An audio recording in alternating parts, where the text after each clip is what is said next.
Look at this question. এই প্রশ্ন দেয়া আছে একটি সমকোণী ত্রিভুজ, সমকোণী ত্রিভুজের একটি বাহু 12, একটি হচ্ছে একটি 5, একটি 12, একটি 13, অতিভুজ হচ্ছে 13।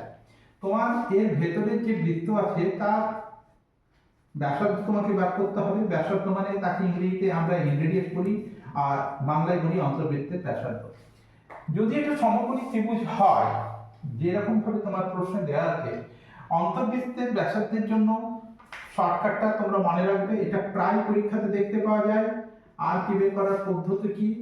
দুইটি ছোট বাহুকে যোগ করো, 5 প্লাস 12, বড় বাহুকে বিয়োগ, অতিভুজকে বিয়োগ করতে হবে আর 2 দিয়ে ভাগ করতে হবে।